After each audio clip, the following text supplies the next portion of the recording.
Baraza limeanzishwa kwa lengo la kusimamia shughuli zote za michezo nchini, na ni chombo ambacho kama mmeona kimeanzishwa kwa mujibu wa sheria. Kimekuwa na mabadiliko kadhaa. Sheria yetu ina viraka vingi. Ilianzishwa mwaka 67 lakini imekuwa na mabadiliko mwaka 71, mwaka 2018, na sasa hivi tunakwenda kufanya overhauling ya mabadiliko yote kwa sababu viraka vimekuwa vingi, lakini pia bado tunaona kuna vitu vingi hatujavikava. Lina jukumu kubwa la kuratibu maendeleo ya michezo kwa kushirikiana na vyama na mashirikisho ya michezo. Na kwa upande wake sasa baraza linafanya kazi ni kama vile na mkono wa kushoto na wa kulia. On the other side, katika national level mpaka mikoani na wilayani tunafanya kazi na vyama na mashirikisho ya michezo, ambayo haya yamegawanyika kuanzia ngazi ya kitaifa mpaka ngazi ya wilaya.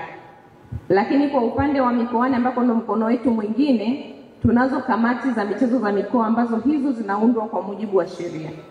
Kamati za michezo za mikoa, mwenyekiti wake ni katibu tawala wa mkoa na katibu wake ni afisa michezo wa mkoa.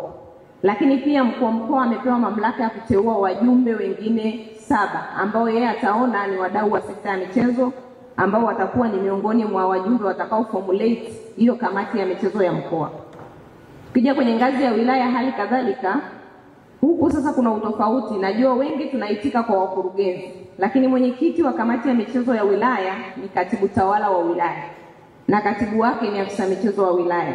Again tunarudi, mkuu wa wilaya wa eneo husika ana mamlaka ya kuteua wajumbe wengine ambao yeye ataona wanafaa, lakini inashauriwa pia wachanganyike na wadau wanaotoka kwenye vyama na mashirikisho ya michezo. Baraza majukumu yanayotekeleza katika ngazi ya kitaifa ndo hayo yanapaswa kutekelezwa katika ngazi ya mkoa na katika ngazi ya wilaya, isipokuwa tu tuna narrow down kwamba huku sisi tunafanya kwenye national level, lakini wale wa mkoani wanafanya kwenye level ya mkoa. Kwa hiyo majukumu ni mengi, lakini kwa ujumla wake, kwa sababu nina only 10 minutes, sisi tuna jukumu kubwa la kuendeleza, kustawisha na kudhibiti aina zote za michezo ya ridhaa na kulipwa. Huku yamechambuliwa kwa wingi wake, lakini nilitamani niseme hilo kubwa moja.